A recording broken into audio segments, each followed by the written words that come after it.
Dulu anak ini cuma bisa makan nasi garam, pakai sepatu bolong, dan dihina tiap hari cuma karena ayahnya seorang supir. Tapi sekarang, dia jadi orang terkaya di kotanya. Hidupnya berubah total, dan kisahnya bakal bikin kamu merinding. Assalamualaikum teman-teman. Selamat datang kembali di channel ini, tempat di mana kamu bisa dengerin kisah-kisah inspiratif dan penuh pelajaran hidup yang gak kamu temuin di tempat lain. Semoga kamu yang lagi nonton dalam keadaan sehat, bahagia, dan selalu semangat mengejar mimpi. Sebelum lanjut ke ceritanya, yuk bantu channel ini terus berkembang dengan klik tombol like, tulis pendapat kamu di kolom komentar, dan tentu aja subscribe biar kamu gak ketinggalan cerita-cerita luar biasa lainnya. Jangan lupa juga tulis sholawat di kolom komentar sebagai bentuk cinta kita kepada Nabi Muhammad SAW, dan sekalian tulis juga, kamu nonton dari kota mana nih? Siapa tahu ada yang satu daerah. Namanya Raka. Sejak kecil, hidupnya sudah akrab dengan kesederhanaan yang bahkan seringkali nyaris tak layak disebut layak. Ia lahir di sebuah kampung kecil di pinggiran kota Solo, dari pasangan suami istri yang hidupnya pas-pasan. Ayahnya, Pak Wiryo, bekerja sebagai supir pribadi untuk seorang pengusaha tua yang tinggal di pusat kota. Ibunya, Bu Lastri, seorang ibu rumah tangga yang kadang menerima upahan mencuci pakaian tetangga untuk menambah uang belanja. Rumah mereka sangat sederhana. Berdindingkan papan dan triplek bekas, lantai rumahnya masih tanah yang padat dan berdebu saat kemarau serta becek saat hujan. Ukurannya kecil, mungkin cuma sekitar 5x6 meter. Disitulah Raka, orang tuanya, dan dua adiknya tinggal. Satu ruangan dijadikan kamar tidur bersama, sementara bagian lainnya difungsikan sebagai dapur dan ruang keluarga. Kalau hujan turun deras, mereka sering harus menaruh ember atau baskom di sudut-sudut rumah karena atapnya bocor. Meski hidup serba terbatas, Raka tumbuh jadi anak yang tangguh dan tidak banyak mengeluh. Setiap pagi, dia bangun lebih awal dari anak-anak seusianya. Sebelum berangkat sekolah, ia sudah membantu ibunya mencuci piring, menyapu halaman, bahkan terkadang ikut menimba air dari sumur tetangga karena rumah mereka belum punya sumur sendiri. Setelah itu, barulah dia berangkat sekolah dengan memakai seragam yang sudah lusuh dan sedikit kebesaran, warisan dari kakak sepupunya yang sudah lulus lebih dulu. Sepatunya bolong di bagian jari, tapi dia tetap memakainya setiap hari. Tasnya dari kain kanvas tipis yang warnanya sudah pudar. Tidak jarang teman-teman di sekolah mengejeknya. Ih, anak miskin, sepatunya minta dibuang tuh. Atau, jangan dekat-dekat, nanti kita ketularan jadi kere. Kalimat-kalimat semacam itu sudah jadi makanan sehari-hari bagi Raka. Tapi ia diam saja. Bukan karena tidak sakit hati, tapi karena ia tahu, menjawab ejekan dengan amarah hanya akan memperburuk keadaan. Raka bukan anak yang pintar menonjolkan diri. Ia lebih suka diam, duduk di bangku paling belakang, dan mencatat pelajaran dengan penuh konsentrasi. Meski alat tulisnya sederhana dan bukunya sudah lusuh, ia tak pernah melewatkan satu pun pelajaran. Ia percaya bahwa pendidikan adalah satu-satunya jalan keluar dari kemiskinan. Setiap kali melihat ayahnya pulang kerja dengan tubuh lelah dan wajah kusam, Raka bertekad suatu hari nanti ia harus mengubah nasib keluarga mereka. Pak Wiryo adalah sosok yang sangat disegani oleh Raka. Meski hanya seorang supir, beliau bekerja dengan penuh tanggung jawab dan loyalitas. Setiap pagi, ia pergi kerja setelah subuh dan baru pulang menjelang malam. Di akhir pekan, ia sering mengajak Raka ikut menemaninya bekerja. Bukan untuk bermain, tapi untuk mengenalkan dunia luar pada anaknya. Dari dalam mobil sedan tua milik majikannya, Raka sering memandangi gedung-gedung tinggi dan toko-toko besar yang dipenuhi orang kaya. Dalam hati, ia berkata, suatu hari nanti, aku juga akan punya tempat di kota ini. Aku gak akan selamanya jadi penonton. Namun, dunia tidak selalu ramah pada anak kecil yang punya mimpi besar. Di sekolah, diskriminasi terhadap Raka semakin menjadi-jadi. Ia sering dipermalukan karena tidak ikut les, tidak punya uang saku, dan tak pernah bawa bekal mewah seperti teman-temannya. Saat ada acara perpisahan sekolah, dia jadi satu-satunya anak yang tidak memakai baju baru. Ia hanya mengenakan kemeja lama yang digosok rapi oleh ibunya semalam sebelumnya. Teman-temannya menertawakan, guru-guru memaklumi, dan Raka hanya menunduk sambil menahan air mata. Yang paling menyakitkan bagi Raka adalah ketika ada orang tua murid yang terang-terangan berkata di depan umum, Ngapain juga anak kayak gitu disekolahin tinggi-tinggi? Toh ujung-ujungnya jadi supir juga kayak bapaknya. Kalimat itu menghantam hatinya seperti batu besar. Tapi Raka sudah kebal dengan hinaan. Ia tidak menjawab, tapi di malam harinya, ia menulis kalimat itu besar-besar di kertas bekas dan menempelnya di dinding dekat tempat tidurnya. Bagi dia, hinaan bukan alasan untuk berhenti. Justru itu menjadi bahan bakar semangat. Hari-hari sulit terus berjalan. Ada masa di mana mereka sekeluarga harus makan nasi dengan garam dan air putih saja, selama 3 hari berturut-turut, karena ayahnya belum dibayar oleh majikannya. Pernah pula Raka harus bolos sekolah selama seminggu, karena tidak punya ongkos naik angkot. Tapi ia tidak menyerah. Saat kembali ke sekolah, ia mencatat semua pelajaran yang tertinggal dan mengejar ketertinggalan dengan belajar semalaman. Ibunya, Bu Lastri, adalah pahlawan lain dalam hidup Raka. Meski tidak sekolah tinggi, ibunya selalu menanamkan nilai kejujuran dan kesabaran. Nak, hidup kita boleh susah, tapi jangan sampai kita hina karena malas atau curang, kata ibunya suatu malam ketika mereka hanya punya lauk tempe goreng seadanya. Kata-kata itulah yang selalu membekas di hati Raka. Mimpi Raka untuk menjadi orang sukses tidak datang begitu saja. Ia terbangun dari realita yang keras, dari luka-luka kecil di masa kecil yang tidak pernah benar-benar sembuh.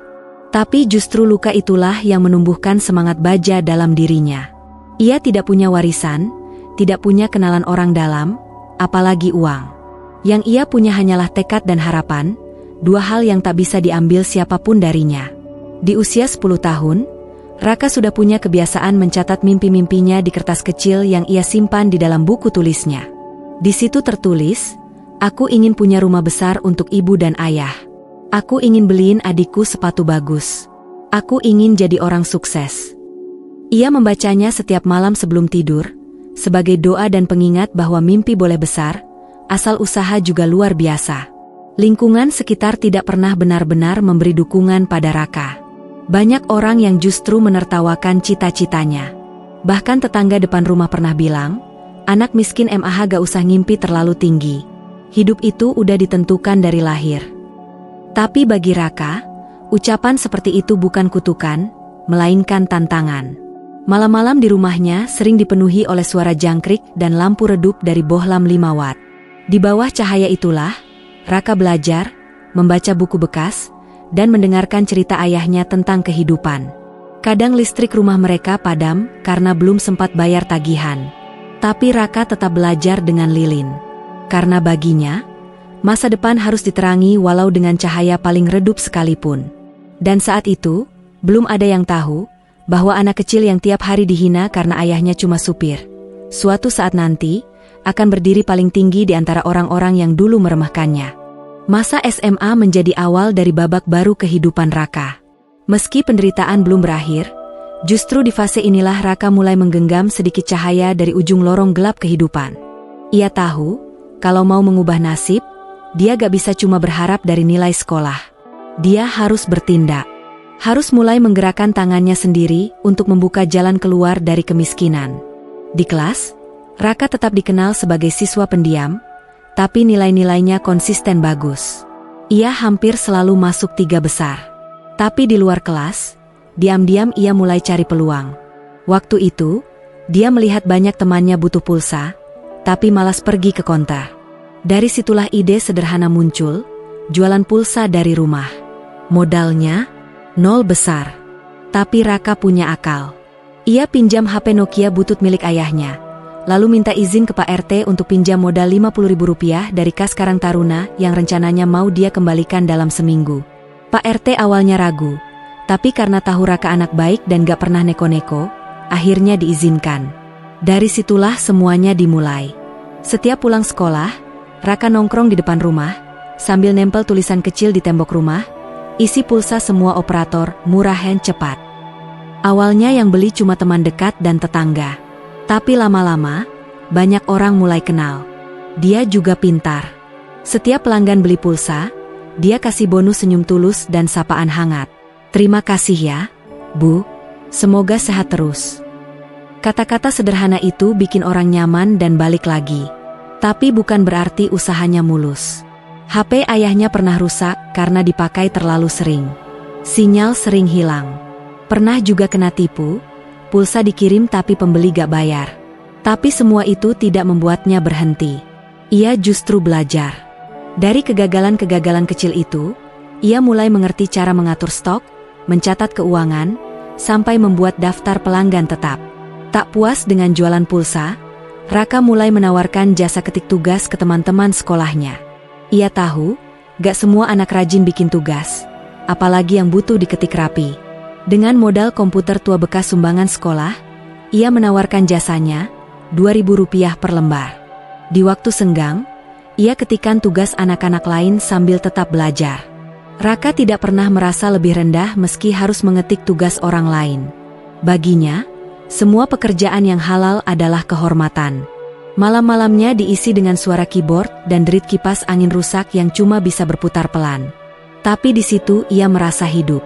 Karena pelan-pelan, dompetnya mulai terisi. Sedikit demi sedikit, ia mulai menabung. Saat teman-temannya sibuk main game di warnet atau nongkrong di warung kopi, Raka lebih sering keliling kampung, jual gorengan buatan ibunya. Ia titip di warung-warung dan bawa sendiri pakai kantong plastik besar.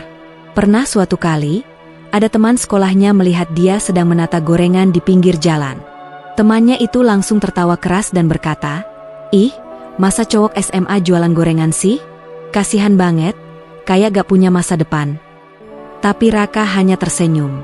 Dalam hatinya, ia berkata, "Kalian tertawa sekarang, tapi aku akan tertawa paling akhir." Usahanya makin berkembang. Di usia 17 tahun, ia mulai kenal dengan dunia jualan online. Saat itu belum banyak orang yang mengerti jual beli lewat internet. Ia mulai belajar dari warnet dekat rumah. Setiap sore, ia ke sana, bukan buat main, tapi buat ngetik-ngetik di forum jual beli. Ia mulai dari hal kecil, jual casing HP, aksesoris murah, sampai kaos oblong. Modalnya tetap kecil. Tapi dia berani ambil risiko. Ia cari barang murah di pasar, foto pakai HP pinjaman, lalu upload di grup Facebook dan marketplace. Lama-lama, pembeli datang satu-satu. Untungnya kecil, tapi bagi Raka, setiap ribuan rupiah yang dia hasilkan dari hasil kerja sendiri, jauh lebih berharga dibanding dikasih cuma-cuma. Tentu, ada masa-masa Raka hampir menyerah. Pernah jualan gak laku seminggu. Pernah dikatain penipu oleh pembeli padahal dia gak salah. Pernah juga paket yang dia kirim hilang di ekspedisi dan harus ganti rugi. Tapi setiap kali ingin menyerah, dia ingat wajah ayah dan ibunya. Ingat bagaimana mereka bekerja keras tiap hari tanpa pernah mengeluh. Di saat usianya belum genap 18 tahun, Raka mulai berani bermimpi lebih besar, kuliah. Tapi bagaimana mungkin anak miskin bisa kuliah? Biaya daftar saja sudah mahal. Tapi dia nekat. Ia daftar ke salah satu universitas negeri di Solo dan berharap pada jalur beasiswa. Di tengah keterbatasan, ia ikut berbagai lomba, esai, karya tulis, bahkan debat. Dia berharap bisa dapat nilai lebih agar bisa tembus jalur bidik misi. Dan akhirnya, doa itu terkabul. Raka diterima di jurusan teknik informatika lewat beasiswa penuh. Hari itu, ia menangis. Bukan karena senang saja, tapi karena mimpi yang ia pegang sejak kecil akhirnya mulai terlihat nyata. Kuliah tidak membuatnya berhenti bekerja. Justru semakin sibuk. Di pagi hari ia kuliah, siangnya bekerja sebagai freelancer desain grafis, malamnya mengajar privat komputer ke anak-anak SD di lingkungan rumah. Dari penghasilan itulah, ia mulai mengumpulkan modal lebih besar. Di semester 4, Raka membuat sebuah website kecil untuk jualan barang-barang elektronik. Website itu sederhana, tapi cukup menarik. Ia pasarkan lewat media sosial. Ternyata, responnya positif. Dari situ ia mulai serius membangun bisnis online. Ia ajak 2 teman kuliahnya untuk bantu mengelola. Awalnya kecil-kecilan, tapi karena pelayanan yang jujur dan pengiriman cepat, pelanggannya makin banyak. Raka juga rajin ikut seminar bisnis dan networking event, walau sering datang dengan pakaian paling sederhana. Ia bukan orang yang suka tampil. Tapi semua orang yang pernah bertemu dengannya pasti akan ingat satu hal, semangat di matanya. Semangat anak miskin yang tahu bahwa hidupnya gak akan berubah kalau cuma diam. Setiap malam, ia tetap tidur di rumah kecilnya. Meski sudah bisa ngontrak, ia memilih tetap tinggal bersama orang tua. Aku belum mau pindah, sebelum bisa benerin atap rumah ini, katanya suatu malam ke ibunya. Dan benar, 3 bulan setelah bisnisnya mulai stabil, hal pertama yang ia lakukan adalah merenovasi rumah kecil itu jadi rumah layak huni. Ketika rumah itu jadi, tetangga-tetangga yang dulu mengejek mulai berbalik. Ada yang pura-pura akrab, ada yang datang minta tolong. Tapi Raka tidak pernah dendam. Ia bantu sebisanya. Karena ia tahu, bukan mereka musuhnya. Musuh utamanya adalah kemiskinan dan kebodohan. Hingga di satu titik, Raka mendapat kesempatan besar. Investor dari Jakarta tertarik dengan konsep bisnisnya. Setelah beberapa kali presentasi, mereka sepakat untuk bekerja sama. Dari situlah segalanya melejit. Raka yang dulunya jualan pulsa dan gorengan, sekarang mengelola perusahaan teknologi berbasis e-commerce dengan ratusan ribu pengguna. Dan semua itu dimulai dari tekad seorang anak supir yang menolak tunduk pada nasib. Beberapa tahun berlalu sejak Raka pertama kali membangun usaha dari kamar sempit rumah orang tuanya. Bisnis online kecil-kecilan yang dulu dia kelola sendirian, kini telah berubah menjadi sebuah perusahaan rintisan berbasis teknologi yang bergerak di bidang e-commerce dan distribusi produk lokal. Dengan brand yang dia beri nama Langkah Rakyat, Raka memfokuskan usahanya untuk membantu pelaku UMKM di seluruh Indonesia menjangkau pasar digital. Kantor pertamanya sederhana, sebuah ruko 2 lantai yang dia sewa di pinggiran kota. Tapi dari ruko itulah lahir rencana besar. Raka mulai merekrut anak-anak muda yang punya semangat seperti dirinya dulu. Anak-anak dari keluarga sederhana, bahkan ada yang yatim piatu, ia beri kesempatan untuk belajar dan berkembang. Saya dulu diberi kesempatan oleh hidup.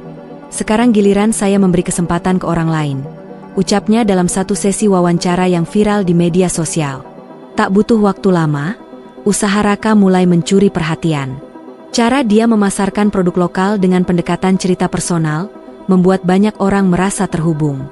Ia tidak sekadar jualan barang, tapi menyentuh hati. Produk-produk yang dulu hanya laku di pasar kampung, kini bisa terjual sampai ke luar negeri. Dari keripik singkong, batik lokal, sampai kerajinan tangan, semuanya dipromosikan lewat platform milik Raka yang terus berkembang dari hari ke hari. Investor datang silih berganti. Tapi Raka bukan orang yang mudah tergoda. Ia tetap memilih mitra yang sejalan dengan visinya, membangun ekonomi rakyat kecil. Bahkan saat ada tawaran dari perusahaan asing untuk membeli perusahaannya dengan nilai miliaran rupiah, Raka menolak dengan tegas. Saya membangun ini bukan cuma untuk kaya, tapi untuk mengubah nasib banyak orang. Kalau saya jual, saya mengkhianati mimpi saya sendiri. Dari keputusan itu, namanya makin dikenal. Ia diundang ke berbagai acara motivasi, seminar wirausaha, bahkan beberapa kali tampil di TV nasional. Tapi Raka tetap sederhana. Penampilannya tidak berubah jauh dari dulu. Kemeja polos, celana jeans, dan sepatu sneakers biasa. Mobilnya pun bukan mobil mewah, hanya mobil keluarga yang nyaman untuk orang tuanya. Dan yang paling mengharukan, ketika akhirnya ia membelikan rumah baru untuk kedua orang tuanya, bukan di gang sempit seperti dulu, tapi di kawasan yang jauh lebih layak. Rumah itu luas, dengan taman kecil dan ruang ibadah yang tenang. Saat kunci rumah diserahkan ke Pak Wiryo dan Bu Lastri, air mata keduanya tak terbendung. "Pak, Bu, ini semua hasil doa dan perjuangan kita. Rumah ini bukan hadiah dari saya, tapi hak Bapak dan Ibu atas semua kebaikan yang kalian tanam sejak dulu." Raka tak berhenti di situ. Ia membangun beasiswa pendidikan bagi anak-anak miskin yang dulu sepertinya. Program itu ia beri nama Langkah Awal, dengan tujuan membantu anak-anak dari keluarga supir, tukang becak, buruh, hingga petani agar bisa tetap sekolah dan kuliah. Ia percaya bahwa satu-satunya cara memutus rantai kemiskinan adalah dengan pendidikan. Sebagian besar karyawan di perusahaannya adalah orang-orang tanpa latar belakang pendidikan tinggi, tapi punya semangat belajar. Raka membuat sistem pelatihan internal agar semua bisa naik kelas, baik dari sisi keterampilan maupun mental. Ia bahkan membuka program magang gratis untuk pelajar dan mahasiswa dari desa-desa terpencil. Dalam satu momen peringatan hari jadi perusahaannya yang kelima, Raka berdiri di depan ratusan tamu undangan, termasuk pejabat daerah dan pengusaha besar. Dalam sambutannya, ia tidak berbicara panjang lebar tentang bisnis atau angka keuntungan. Ia hanya mengatakan satu hal yang membuat semua orang terdiam. Dulu saya dikatain anak supir yang gak akan jadi apa-apa. Tapi justru karena hinaan itulah saya jadi seperti sekarang. Jadi kalau hari ini ada yang meremehkan kalian, jangan benci mereka. Jadikan itu alasan untuk membuktikan bahwa kalian layak dihormati, bukan karena kalian kaya, tapi karena kalian berjuang. Kisah Raka makin melejit ketika media sosial mulai membahas perjalanannya. Banyak akun motivasi, kanal YouTube inspiratif, hingga media berita online yang mengangkat ceritanya. Foto rumah lamanya yang dulu berdinding triplek disejajarkan dengan gedung kantor barunya yang kini sudah berdiri 3 lantai di pusat kota Solo. Orang-orang pun mulai membandingkan, dulu dihina karena anak supir, sekarang jadi pengusaha muda paling sukses di kotanya. Namun yang luar biasa, Raka tak pernah lupa dari mana dia berasal. Setiap bulan, ia rutin kembali ke kampung halamannya untuk sekadar ngobrol dengan anak-anak kecil di sana. Ia mengadakan kelas motivasi gratis di balai RW, membagikan buku, dan kadang ikut bantu menyapu masjid. Kita boleh tinggal di tempat tinggi, tapi hati harus tetap membumi, ujarnya pada salah satu relawan. Bahkan orang-orang yang dulu meremehkannya kini menjadikannya panutan. Anak-anak yang dulu menertawakannya karena jualan gorengan, sekarang bekerja di perusahaan miliknya. Beberapa dari mereka mengaku menyesal, tapi Raka tidak pernah mengungkit masa lalu. Saya tidak pernah simpan dendam. Justru saya bersyukur dulu pernah direndahkan, karena dari situlah saya tahu cara berdiri lebih tinggi tanpa harus menginjak orang lain. Pemerintah daerah pun memberikan penghargaan kepada Raka sebagai pemuda inspiratif pembangun daerah, atas kontribusinya dalam membuka lapangan kerja dan memberdayakan ekonomi lokal. Tapi lagi-lagi, saat diwawancara oleh media, ia hanya berkata, "Saya cuma anak supir yang tidak menyerah. Kalau saya bisa, anak-anak lain juga pasti bisa." Kisahnya bahkan diangkat menjadi buku biografi oleh salah satu penerbit ternama. Buku itu berjudul, Dari Setapak ke Puncak, Langkah Anak Supir Menjadi Pengusaha Besar, dan menjadi bestseller dalam waktu sebulan. Banyak orang menangis saat membaca bagaimana perjuangannya tidur beralas tikar sambil bermimpi memiliki perusahaan sendiri. Raka kini sudah menikah dengan seorang guru muda yang ia kenal saat menjadi relawan pendidikan di desa terpencil. Mereka hidup sederhana, jauh dari glamor. Raka tetap makan di warung nasi langganan masa kecilnya, tetap naik motor ke pasar, dan tetap menyalami orang-orang tua di kampungnya dengan mencium tangan mereka. Ia percaya bahwa kesuksesan yang sejati bukan soal seberapa besar rumah yang kita punya, tapi seberapa luas dampak baik yang bisa kita tebarkan.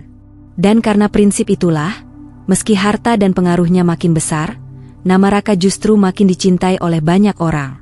Kini, setiap kali ia menatap langit malam dari balkon rumahnya yang tenang, ia tersenyum kecil dan berkata dalam hati, "Terima kasih ya Allah, karena dulu saya dihina, saya jadi kuat. Karena dulu saya miskin, saya jadi tahu cara menghargai rejeki. Dan karena dulu saya hanya anak seorang supir, saya tahu bahwa semua orang layak punya kesempatan untuk sukses." Dari seorang bocah yang dulu diejek karena sepatunya bolong dan bajunya lusuh, Raka telah membuktikan bahwa masa lalu bukan akhir, melainkan awal dari cerita besar yang ditulis dengan keringat, doa, dan keteguhan hati. Dan siapa sangka, anak supir yang dulu dianggap remeh itu, kini adalah orang terkaya di kotanya. Nah, teman-teman, dari kisah Raka ini kita bisa belajar banyak banget ya. Bahwa siapapun kita, apapun latar belakang kita, jangan pernah takut bermimpi dan berjuang sampai titik darah penghabisan. Karena kesuksesan itu bukan soal kita berasal dari mana, tapi seberapa besar usaha dan keteguhan hati kita untuk berubah. Kalau kamu suka cerita seperti ini, jangan lupa like, komen, dan share ya. Tulis juga di kolom komentar, dari mana asal kamu, dan jangan lupa tulis sholawat untuk Nabi Muhammad SAW, supaya kita semua selalu diberi keberkahan dalam hidup. Terima kasih sudah menonton sampai habis. Sampai jumpa di video inspirasi berikutnya. Tetap semangat dan jangan pernah menyerah. Salam sukses dari saya, dan sampai jumpa.